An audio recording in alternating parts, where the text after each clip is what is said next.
নমস্কার বন্ধুরা, উর্মিলা কিচেন আজ নিয়ে এসেছি পাতাকপি আলু দিয়ে নিরামিষ মাছের তরকারি। কিছুটা পাতাকপি কুচে নিয়েছি, একটা কড়াইতে দিয়ে দিলাম, সেদ্ধ করে নেব। দুটো আলু কেটে নিয়েছি গোল গোল করে, একসঙ্গে সেদ্ধ করে নেব। 5 মিনিটের মতন ঢাকনাটা দিয়ে দিলাম। 5 মিনিট হয়ে গেছে, পাতাকপি সেদ্ধ হয়ে গেছে। নেড়ে দিলাম, লাবিয়ে জল ঝেড়ে নেব। সেদ্ধ হয়ে গেছে, লাবিয়ে নিলাম। ঠান্ডা হয়ে গেছে, এইভাবে হাতের সাহায্যে নিংড়ে নিতে হবে। দেখো জল বেরিয়েছে কতটা, এইভাবে সবগুলো নিংড়ে নেব। অনেকটা জল বেরিয়েছে পাতাকপির থেকে, সবগুলো নিংড়ানো হয়ে গেছে।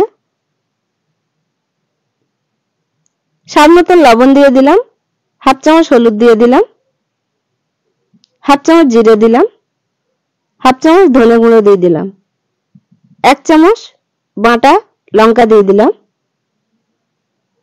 1 চামচ আদা বাটা দিয়ে দিলাম, 2 চামচ ময়দা দিয়ে দিলাম, 2 চামচ বেসন দিয়ে দিলাম।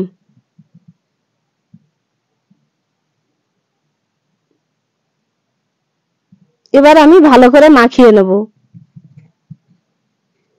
মাখানো হয়ে গেছে, একটা প্লেট নিয়ে নিলাম, কিছুটা তেল দিয়ে দিলাম। তেল দিয়ে ভালো করে প্লেটটা মাখিয়ে নেব ভিতরে।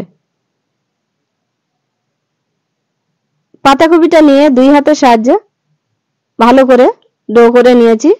মাছের মতন সাইজ করে সামান্য ছেদ্র করে দিয়েছি। একটা বানানো হয়ে গেছে, এইভাবে সবগুলো বানিয়ে নেব।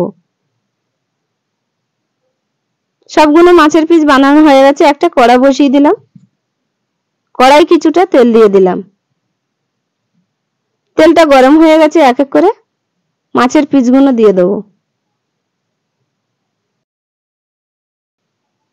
সব মাছ দেওয়া হয়ে গেছে।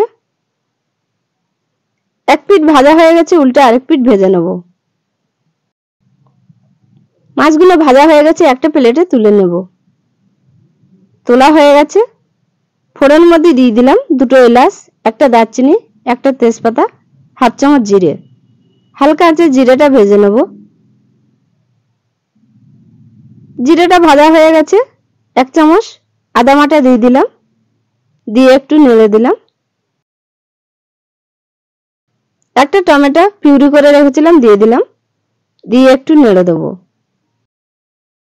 হাফ চামচ মতন লবণ দিয়ে দিলাম, হাফ চামচ হলুদ দিয়ে দিলাম, হাফ চামচ মতন জিরে গুঁড়ো দিয়ে দিলাম, হাফ চামচ ধনে গুঁড়ো দিয়ে দিলাম, হাফ চামচ মতন বাটা লঙ্কা দিয়ে দিলাম। মশলাটা ভালো করে কষে নেব। কিছুটা কাজু বাদাম বেটে রেখেছিলাম দিয়ে দিলাম, দিয়ে মশলাটা ভালো করে কষে নেব। গ্রেভির থেকে তেল ছেড়ে দিয়েছে। এবার একটু নেড়ে সামান্য পরিমাণ জল দিয়ে দিলাম। জল দেওয়া হয়ে গেছে, আর একটু নেড়ে দেব। আর একটু নেড়ে দিলাম। গ্রেভিটা ফুটে উঠেছে, ভেজে রাখা মাছগুলো দিয়ে দেবো। আপনারা চাইলে বাড়িতে এইভাবে বানিয়ে খেতে পারেন। মাছের তরকারি হয়ে গেছে। আপনাদের ভালো লাগলে কমেন্ট, শেয়ার, লাইক, সাবস্ক্রাইব করবেন।